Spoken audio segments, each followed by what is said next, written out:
Olá, aqui é Carlos Gasparotto, falando diretamente de Birigui, a cidade calçado infantil da Alta Noroeste do estado de São Paulo. Eu tenho uma bênção para você, você que é um caça-bênçãos, você que fica se sentindo abandonado por Deus e pelos homens. Eu tenho uma palavra para o seu coração, uma palavra que nos mostra que o Senhor nunca nos deixou, que o Senhor nunca deixa e abandona aqueles que o seguem. A mensagem que eu vou trazer nessa oportunidade é a relação Israel e igreja, substituição ou vocação. A relação entre Israel e sua igreja é substituição ou é vocação. A doutrina da substituição é uma doutrina antijudaica que alega que todas as promessas feitas a Israel, desde a aliança com Abraão, teriam sido transferidas para a igreja. Os fundamentos da doutrina da substituição foram lançados no segundo século por um cristão chamado Justino Marte, em seu diálogo com Trifão. Teologia da substituição é o ensino de que a igreja substituiu a Israel no plano de Deus para todos os tempos e em todas as eras. Agostinho de Hipona, o Santo Agostinho, introduziu esse ensinamento na igreja católica, no início do século V depois de Cristo. Ou seja, cerca de 300 anos depois de Justino Marte, em sua obra clássica, que Agostinho escreveu, A Cidade de Deus. Nenhum outro livro teve um impacto maior na perversão, na distorção da doutrina da igreja, como esse livro de Agostinho, A Cidade de Deus. Nesse livro, Agostinho ainda introduziu a doutrina do amilenismo na igreja e a interpretação alegórica das escrituras, ao contrário da interpretação textual, a interpretação do texto. O amilenismo, ele nega o reino literal do milênio, dos 1000 anos por Cristo, e o substitui por Cristo governando a sua igreja do céu.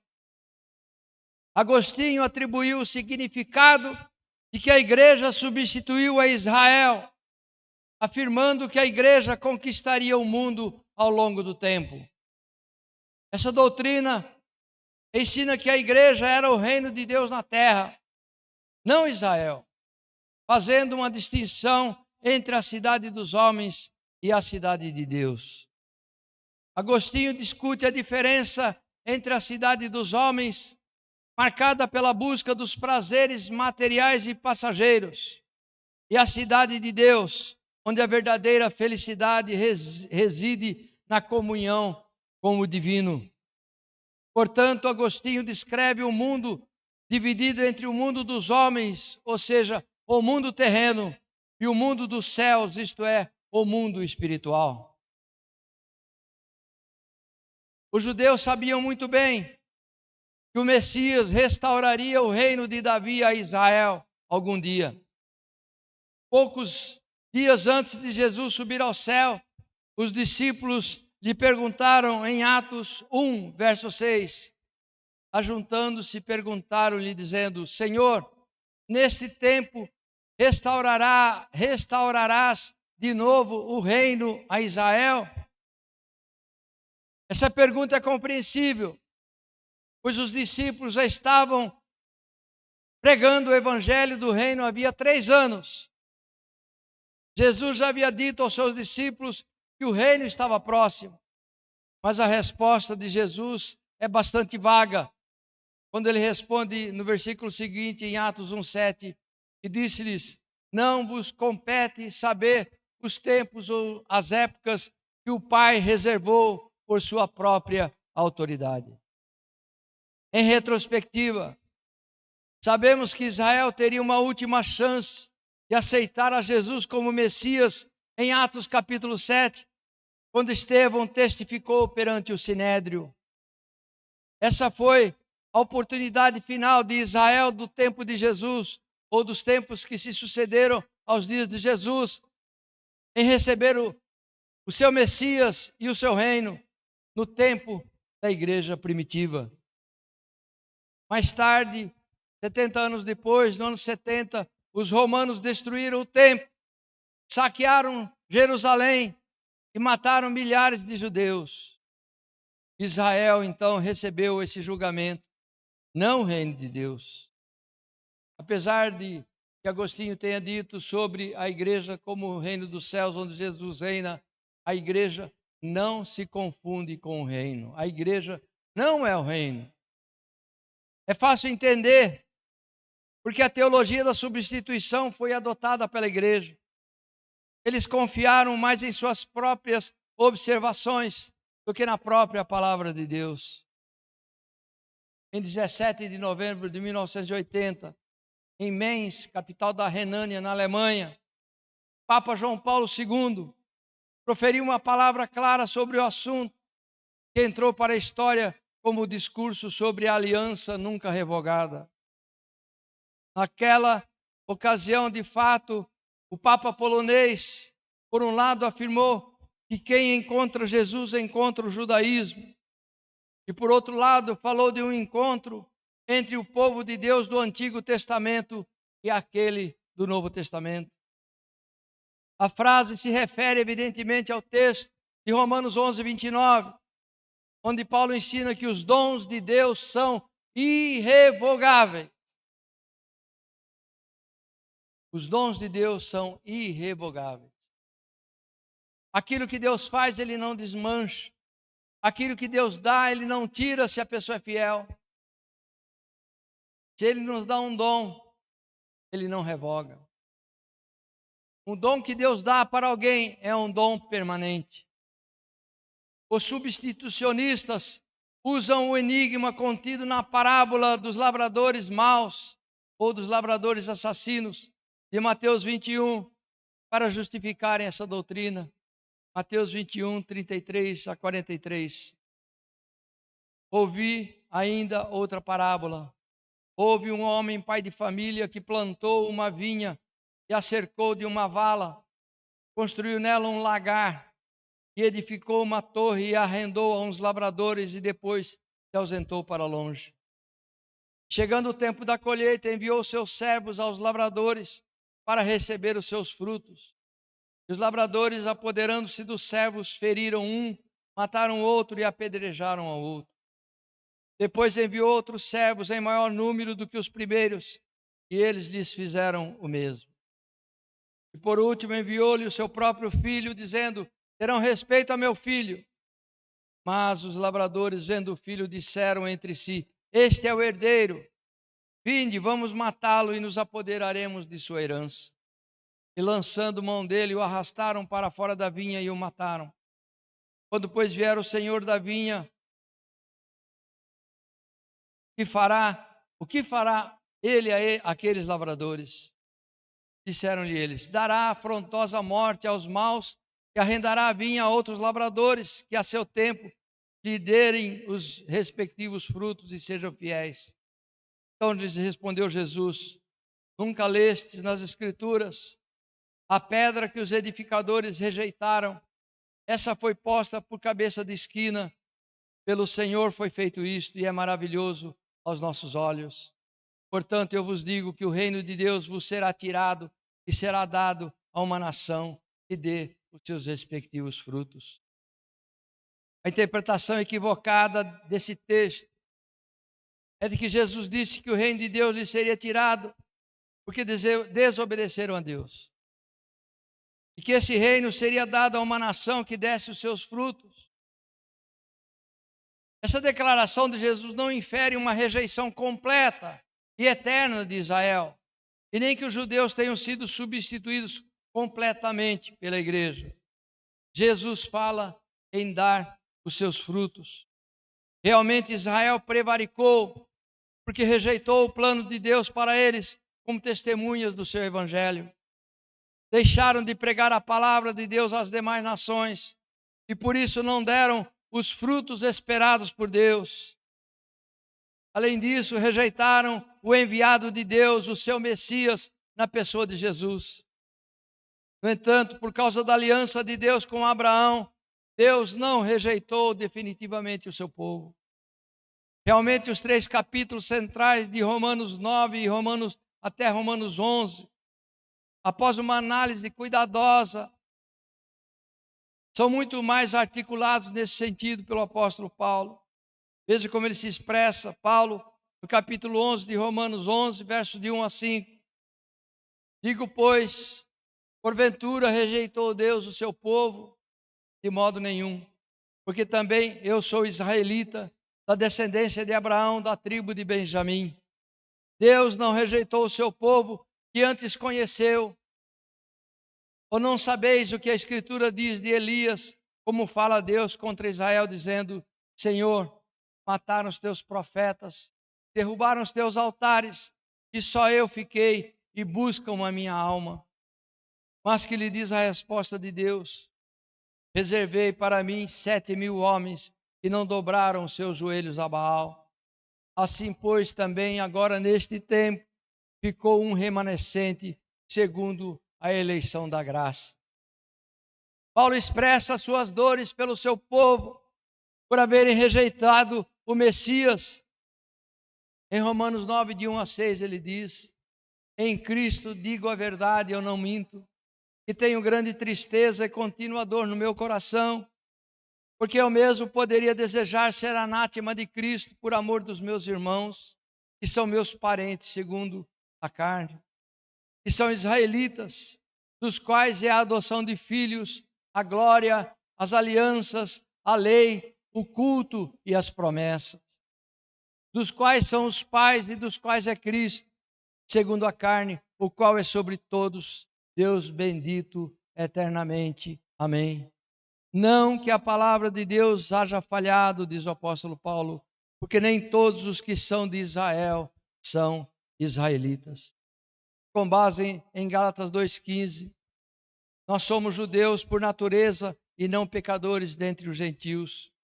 Um teólogo italiano perguntou, o evangelho foi proclamado por um nós hebraico, ou para irmãos judeus, ou ainda por um vós gentio?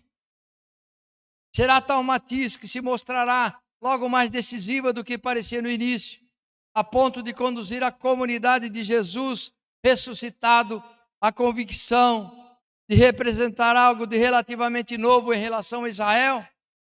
Daí a inserção, ainda na época patrística, da fórmula do novo Israel.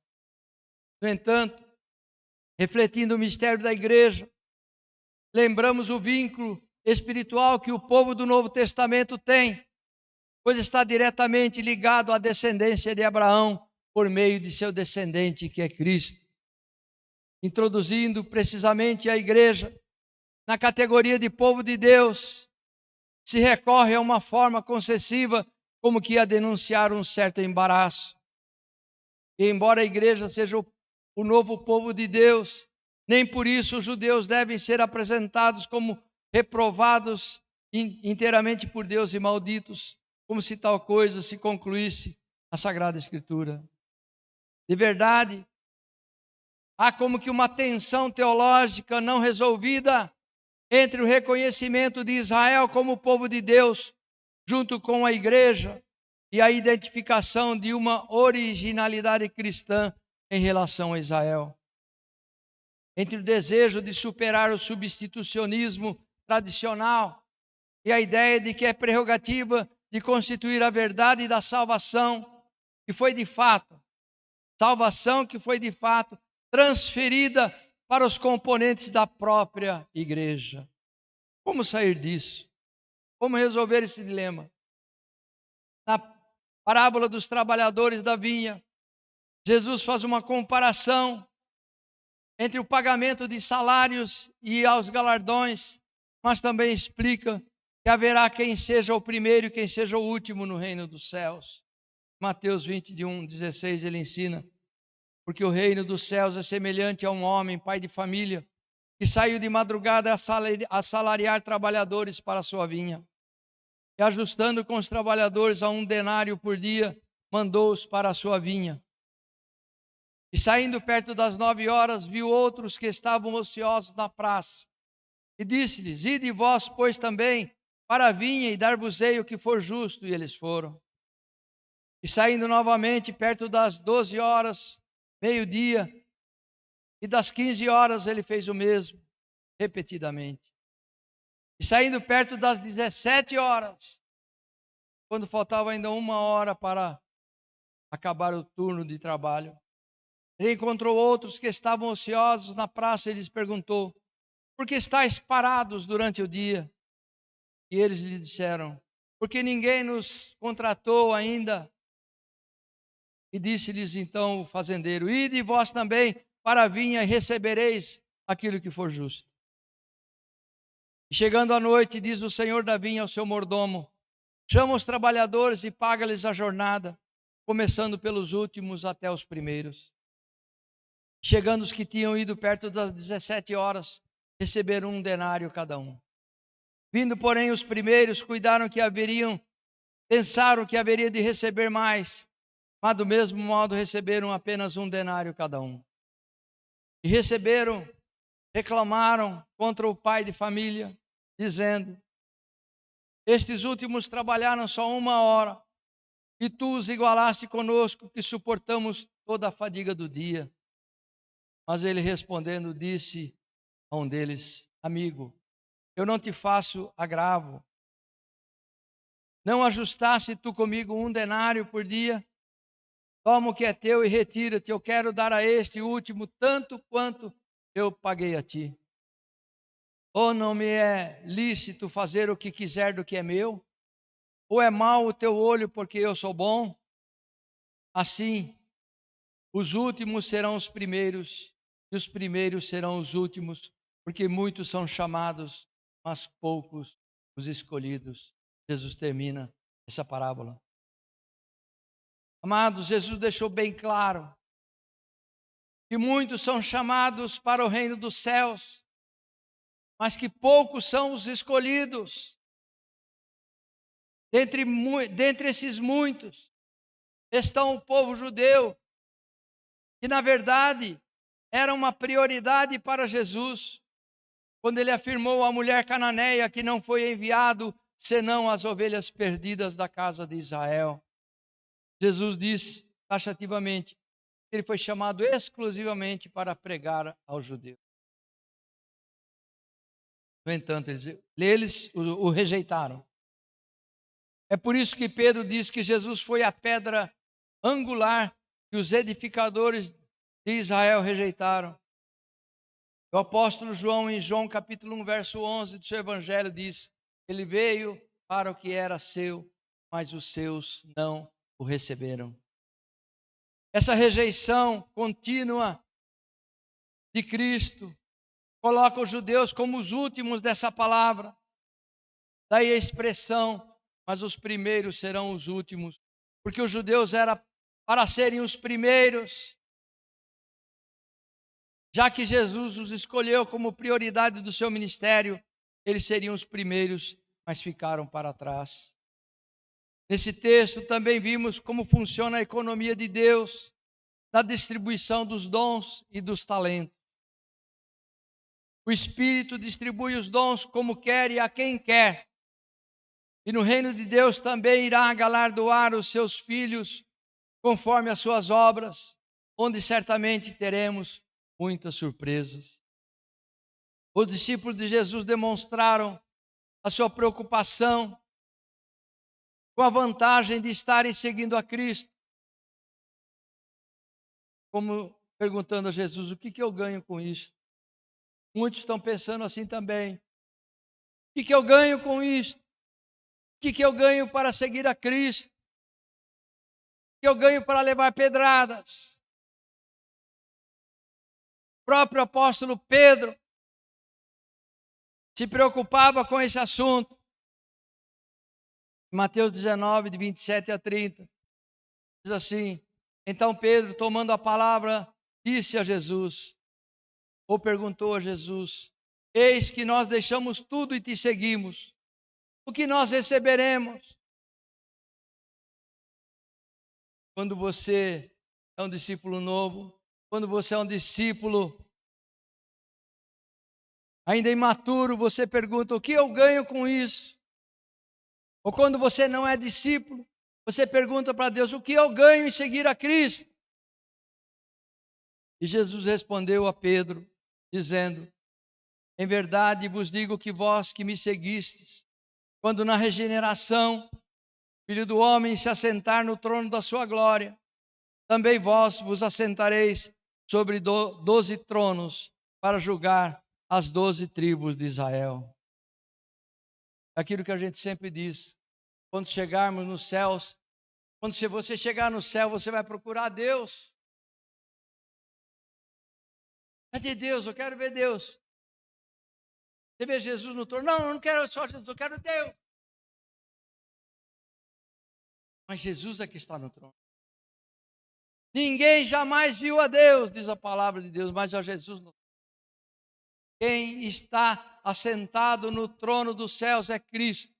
É a Cristo que nós veremos dos céus. Porque Ele representa todas as características da divindade. Que Cristo é Deus assentado no trono. Continua Mateus, versículo 27. E todo aquele que tiver deixado casas, irmãos, irmãs, pai, mãe, mulher ou filhos, ou terras, ou bens, por amor do meu nome, receberá 100 vezes mais e herdará a vida eterna. Porém, muitos primeiros serão os últimos, e muitos últimos serão os primeiros. Novamente, Jesus repete essa expressão. Observem que Cristo prometeu a seus discípulos que eles receberiam a atribuição de juízes, a de julgarem a toda a casa de Israel. As implicações dessa palavra são impressionantes, porque coloca os discípulos de Jesus na qualidade de juízes de seus irmãos. Opa, irmãos? Certamente serão julgadas as 12 tribos de Israel. Porém, esse julgamento não é aquilo que todos nós estamos pensando. Os apóstolos são aqueles que julgam no sentido bíblico, aqueles que avaliam. Não se trata de um julgamento que condena. Nesse sentido, o juiz por excelência é Cristo. O juízo dos apóstolos precisa ser visto na perspectiva bíblica, ou seja, no sentido de governar, de orientar, de dirigir e de conduzir pelos caminhos do Senhor. Então, o juízo da nação das 12 tribos de Israel não é de condenação, mas de governo, de orientação e de cuidado. Ou seja, entre Israel e entre a igreja, quem governará quem? Quem dirigirá quem? Jesus disse que são os discípulos que irão julgar as 12 tribos. Portanto, a recompensa dos apóstolos é aquela de guiar o povo de Deus em sua integralidade. Vejamos agora as vocações de Israel e a vocação da igreja. Se falamos de substituição, se muitos pregam que a igreja é o novo Israel de Deus, não existe essa competitividade, porque há uma vocação diferente para cada um dos dois povos. Há uma vocação para Israel, há uma vocação para a igreja. A vocação de Israel é terrena, enquanto que a vocação da igreja é celestial. Em vez de pensarmos que a igreja substituiu a nação de Israel, acreditamos que Deus tem uma vocação tanto para Israel quanto para a igreja. É isso que nós entendemos, o que ressalta dos textos bíblicos. No entanto, essas vocações são diferentes entre si, porque Israel possui uma vocação terrena, porque o homem é terreno. A descendência física do Messias, que nasceria em carne, era terreno. Era preciso que primeiro viesse o homem terreno, Adão, para que Deus escolhesse desse homem terreno um homem que haveria de constituir uma nação e do qual descenderia o Messias Salvador, Abraão. E a igreja tem vocação celestial, porque ela descende do homem espiritual, o segundo Adão, o último Adão, que gera homens espirituais, filhos à sua imagem e à sua semelhança. Em todos os tempos, os homens são salvos por Deus, mediante a fé. Porém, a condição dos membros do corpo de Cristo é diferente da condição dos outros salvos que existiram ao longo da história da humanidade, incluindo Israel, da velha aliança. Como isso acontece? Ora, os homens são salvos em todos os tempos pela fé em Deus, pois Deus salvou e salvará homens em todos os tempos. Ele salvou antes da lei de Moisés. Ele salvou durante o período da lei de Moisés.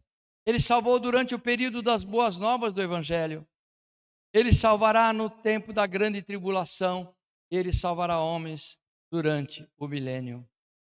Se antes de Cristo a salvação se deu pela fé na vinda do Messias, depois da encarnação, a salvação se dá por crermos na efetividade do sangue de Cristo derramado na cruz. Percebam uma coisa: antes de Jesus nascer, havia a promessa da sua vinda, e todos os que aguardavam ou esperavam ou acreditavam nessa promessa, eles foram salvos. Foram salvos da condenação de Adão e foram restaurados à comunhão com Deus, porque criam na promessa. O apóstolo Paulo diz que Abraão foi salvo pela fé. Depois da manifestação do Filho de Deus, seu nascimento, vida, morte e ressurreição, todos os que nele creram, até o arrebatamento da igreja, por serem participantes da sua morte e ressurreição, serão elevados à condição de semelhantes ao Altíssimo.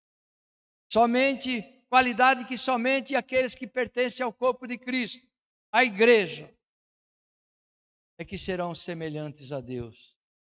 Os crentes da antiga aliança não são semelhantes a Deus, porque foram salvos pela fé na vinda do Messias. É como João Batista disse: eu sou amigo da noiva. Aquele que é do céu, e aquele que é da terra é da terra. João se chamava de homem terreno, e como todos os seus concidadãos judeus, são homens terrenos. E tem uma vocação terrena, mas Jesus veio do céu, é celestial, e aqueles que pertencem à noiva têm um chamado celestial para serem semelhantes ao Altíssimo. Terão um corpo incorruptível, corpo que não terão os da antiga aliança. Por isso se diz que aqueles que estão em Cristo foram eleitos para serem santos e irrepreensíveis e predestinados a serem filhos de adoção com a mesma imagem do Filho de Deus. No Antigo Testamento houve salvação, porém os salvos da velha aliança não foram gerados de novo pela fé em Cristo, portanto não são herdeiros da esperança celestial. Filhos de Deus e semelhantes a Cristo, para que ele seja primogênito entre muitos irmãos, o sublime entre os sublimes, para quem tudo tem a sua preeminência, conforme o propósito eterno que Deus estabeleceu em si mesmo. Os da antiga aliança não têm essa qualidade, essa mesma qualidade. A vocação celestial da igreja. Como nós dissemos, Deus salva através do poder contido no Evangelho. E os salvos em Cristo são chamados segundo o propósito eterno, pois a vocação da igreja é celestial. É por isso que Jesus fala que os apóstolos serão juízes das 12 tribos de Israel. Dessa forma, temos a igreja como vocação celestial, cujo cabeça é Cristo. E Israel, com a vocação terrena, onde Cristo será o Rei dos Reis e Senhor dos Senhores. E a vocação terrena de Israel está fundamentada na promessa de Deus feita aos pais, a Abraão, Isaque e Jacó. A vocação terrena de Israel se cumprirá, porque Deus cumpre as suas promessas. Ele as estabeleceu com os pais da nação. Israel foi escolhido e chamado para trazer o filho unigênito ao mundo. Então, de Abraão é que iria nascer o prometido. Eles foram eleitos, escolhidos e chamados para esse propósito de gerarem o Messias. Porém, em relação ao corpo de Cristo, Deus elegeu a sua igreja para participar de um ministério muito mais excelente, confirmado em melhores promessas, como diz Hebreus capítulo 8, versículo 6. Enquanto a vocação de Israel era terrena, pois o Messias viria em carne, a vocação da igreja é celestial, firmada em promessa superior, que estabelece Cristo como preeminência entre todas as coisas. Enquanto esteve na terra, Jesus era o Filho do homem, sujeito aos mesmos sofrimentos, sujeito às mesmas limitações humanas, porque ele não teve por usurpação ser igual a Deus, mas aniquilou-se a si mesmo na forma de homem. Porém, após a sua ressurreição, Jesus, que antes, como Filho do homem, tinha um corpo mortal, após a sua ressurreição, ele teve um corpo glorioso, um corpo que não está limitada pela física, um corpo que não vai mais passar pela morte. Em momento algum da história, Deus mostrou uma graça especial ou favoreceu um grupo em particular, porque Deus não faz acepção de pessoas. Tem muitas pessoas que olham para a nação de Israel como se fosse um povo diferente, fisicamente diferente. Não, eles são iguais a nós. Tem pessoas que fazem fantasia com a nação de Israel, com o povo judeu, como se fosse um povo especial. Não, eles foram escolhidos por Deus apenas para gerarem Messias Salvador. Deus não faz acepção de pessoas. Israel não é melhor do que ninguém. Em todos os tempos, todos precisavam crer e perseverar na palavra. Israel foi escolhida para uma missão, porém isso não significava que eram salvos, porque eles precisam circuncidar o seu coração, precisam olhar para Deus. Isaías 45, 22, diz: olhar para Ele, olhar para Deus, e não confiar que seriam salvos por causa da missão que desempenhavam. Felizmente, os líderes do primeiro século se consideravam salvos porque eram descendentes de Abraão. Não tiveram a humildade de ver em Cristo Messias prometido. Eles precisavam, como qualquer ser humano, e os judeus de hoje também precisam, como qualquer ser humano, crer na palavra de Deus, senão não serão salvos.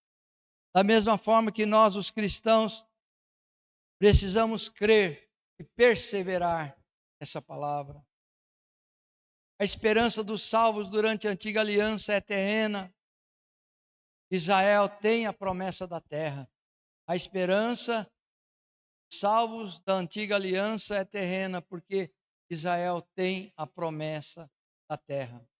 O milênio se dará com Cristo reinando no trono de Davi. É por isso que a esperança de Israel é terrena. A vocação de Israel é terrena.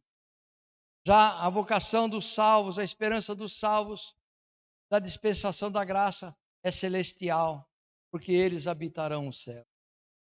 Para Abraão foi prometido o descendente, em quem todas as famílias da terra seriam bem-aventuradas. E a bênção chegou então aos judeus, aos gentios, concomitante ao que foi prometido ele à terra. A terra pertence a Abraão, Isaque, a Jacó, a Moisés e a Davi. E é promessa eterna que Deus irá cumprir. Mas os céus pertencem única e exclusivamente à igreja. Em todos os tempos, os homens são salvos por Deus mediante a fé. Porém, a condição dos membros do corpo de Cristo é diferente da condição dos outros salvos que existiram ao longo da história da humanidade. Como isso se dá? Ora, os homens são salvos em todos os tempos, pela fé em Deus, pois Deus salvou e salvará, como nós já dissemos, em todas as épocas.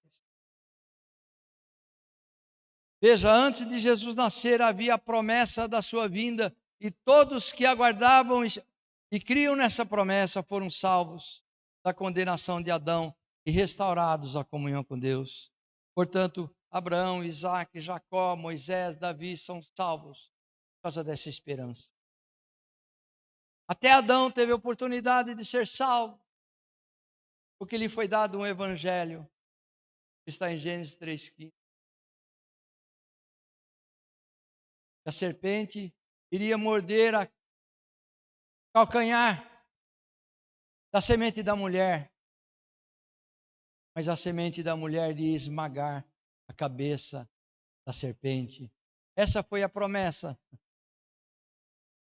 Não sabemos se Adão decifrou corretamente, mas certamente ele teve oportunidade de entender o significado daquilo, porque Deus revela-se aos homens e não deixou de se revelar a Adão. E provavelmente Adão creu naquele evangelho precário de Gênesis 3,15. Depois da manifestação do Filho de Deus, o seu nascimento, vida, morte e ressurreição, todos os que nele creem, até o arrebatamento da igreja, por serem participantes na sua morte e ressurreição, serão elevados à condição de semelhantes ao Altíssimo Deus. Por falar nisso, Jesus está para voltar. Breve a sua volta.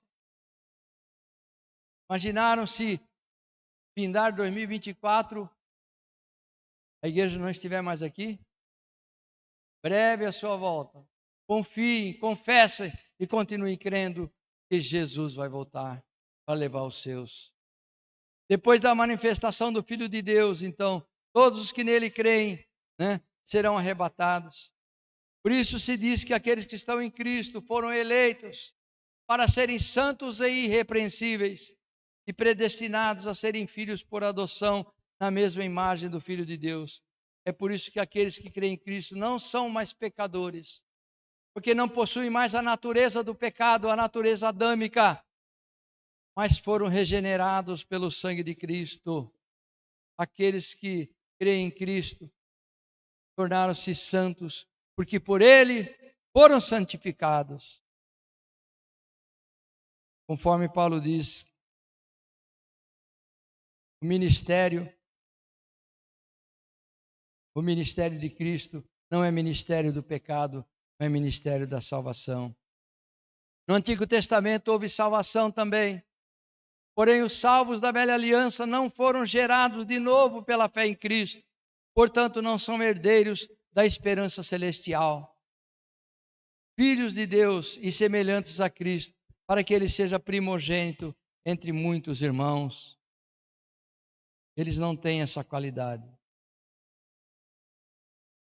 E Cristo será o preeminente entre todos, conforme o propósito eterno de Deus que ele estabeleceu. Cristo, o sublime dos sublimes. Como será a ressurreição dos mortos, Os primeiros a serem ressuscitados, ou seja, para nunca mais morrer, depois de Cristo, o primeiro a ressuscitar dos mortos, por isso que ele é chamado de primogênito. Os primeiros serão o corpo de Cristo. Os salvos em Cristo ressuscitarão primeiro. Veja 1 Tessalonicenses 4, 16 a 17. Porque o Senhor mesmo descerá do céu com grande brado, com voz de arcanjo e com trombeta de Deus. E os mortos em Cristo ressuscitarão primeiro. Mortos em Cristo ressuscitarão primeiro. E os mortos da antiga. Então nós, os que estivermos vivos e fomos deixados, seremos arrebatados nas nuvens, juntamente com eles ao encontro do Senhor nos ares, e assim ficaremos para sempre com o Senhor. Bendito arrebatamento. O arrebatamento é o nosso descanso. Aqueles que pertencem ao corpo de Cristo são considerados as primícias das suas criaturas. Veja Tiago 1,18. Pela sua própria vontade ele nos gerou pela palavra da verdade, para que de algum modo fôssemos as primícias de suas criaturas. As primícias eram os primeiros frutos. Então nós somos, a igreja, são os primeiros frutos do Evangelho. Também em 1 Coríntios 15, de 20 a 23. Mas agora Cristo foi ressuscitado dentre os mortos, sendo eles as primícias dos que dormem. Pois desde que a morte veio por um homem, também por um homem veio a ressurreição dos mortos. Assim também como em Adão todos morrem, assim também em Cristo todos serão vivificados, mas cada um na sua ordem. As primícias, Cristo, depois os que são de Cristo na sua vinda. No arrebatamento da igreja, em Cristo, eles terão um corpo semelhante ao de Cristo, ou seja, um corpo glorificado. Veja Filipenses 3:21.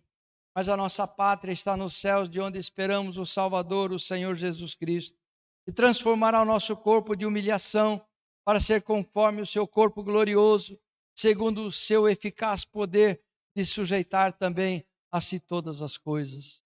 Então nós também teremos o mesmo corpo glorioso de Jesus, mas somente aqueles que são da igreja. Os da antiga aliança terão um corpo terreno. Ressuscitarão, mas ressuscitarão num corpo terreno. E os da igreja ressuscitarão num corpo glorioso e transformado. Estaremos para sempre com o Senhor. Tessalonicenses 4:17. Então nós, os que estivermos vivos e formos deixados, seremos arrebatados nas nuvens juntamente com eles ao encontro do Senhor nos ares, e assim ficaremos para sempre com o Senhor. E aqueles que se ressuscitarem terão autonomia para julgar o mundo e os anjos. Da mesma forma que Cristo disse aos seus apóstolos, Paulo escreveu em 1 Coríntios 6, de 2 a 3. Porventura não sabeis que os santos julgarão o mundo? E se o mundo é julgado por vós, sois indignos de julgar as coisas mínimas? Não sabeis que julgaremos os anjos, quanto mais as coisas desta vida. Esse julgamento, como nós já vimos, ele envolve dois significados, né? O primeiro significado é de guia e condutor, de mestre. E o segundo significado é de julgar as obras, julgar os anjos. Certamente nós repetiremos para os anjos caídos que eles estão condenados. Mas aqui, entender que ensinaremos a anjos, é muito forte isso. Muito forte. Você já pensou você dando aula para anjos? O Evangelho, ensinando o Evangelho para anjos. É algo inimaginável passar pela nossa mente. Num certo sentido, é possível que estaremos testemunhando a esses anjos o que nós aprendemos, o que nós vivemos e o que nós sentimos com a transformação do Evangelho. Terá alguma forma, será alguma forma de ensino. você vai testemunhar para o anjo. Aquele dia, eu estava assim. O anjo falou, pois é, eu fui lá e te ajudei. Pois é, mas eu senti assim. Firmei minha fé em Cristo, no Evangelho, nas promessas do Evangelho. E olho de um lado, Jesus está comigo, volto para o outro, vou para a frente, vou para trás, e o Senhor está comigo. Ele nunca me deixou. E você vai testemunhar para o anjo. Não esquecemos que após o arrebatamento aqui na terra, se dará o período de 7 anos da tribulação, da grande tribulação com o julgamento das nações. Enquanto que nos céus os salvos em Cristo estarão nas bodas do Cordeiro.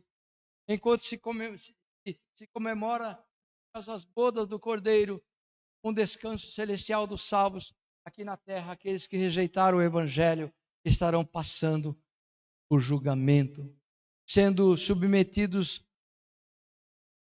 ao governo do anticristo com muito sofrimento, morte e sofrimento. E só por curiosidade, as festas judaicas de casamento duravam 7 anos. E 7 anos é o tempo das bodas do Cordeiro nas nuvens. Era 7 dias, desculpa. Mas são 7 anos, 7 dias proféticos. Um dia profético é 1 ano. Ok?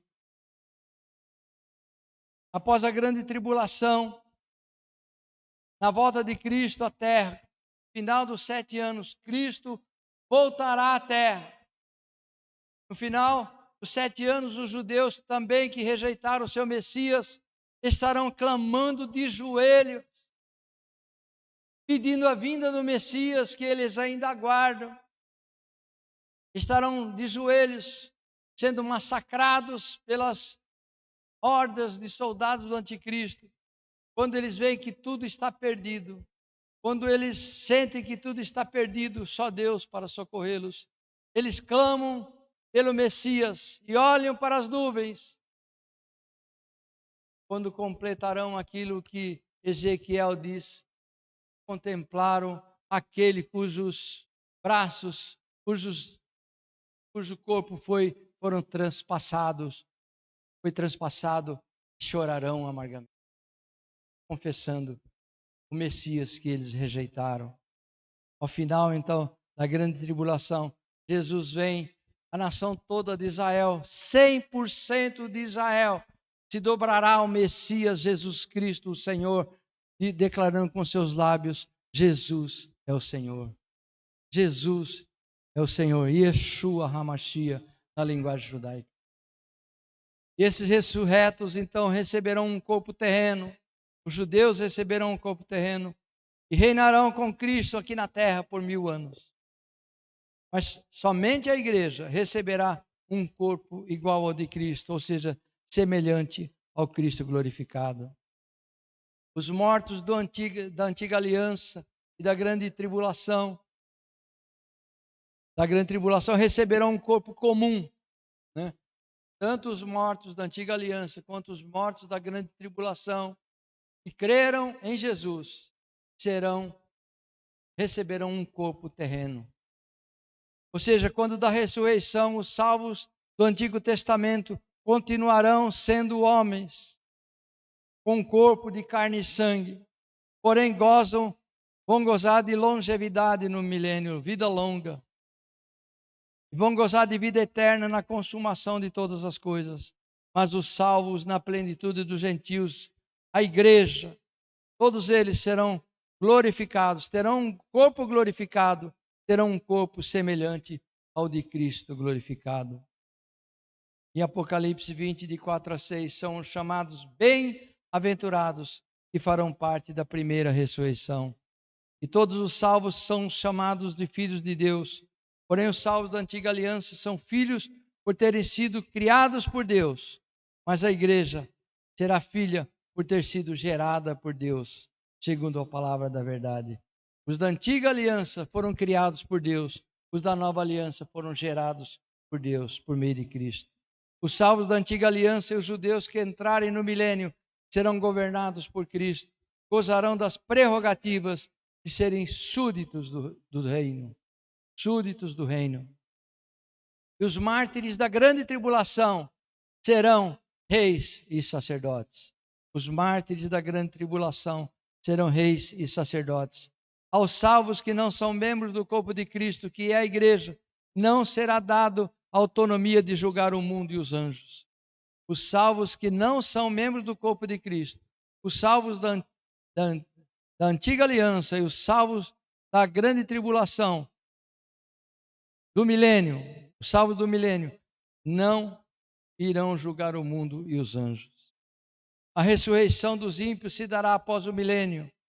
A ressurreição dos ímpios se dará após o milênio, chamada a ressurreição da condenação, ou seja, é o juízo do grande trono branco. Eles ressuscitarão para serem condenados por terem rejeitado a salvação. Amados, diante destas coisas, nas palavras do apóstolo Paulo em Romanos 8, 22 a 25, ele diz: sabemos que toda a criação geme como se estivesse com dores de parto até agora.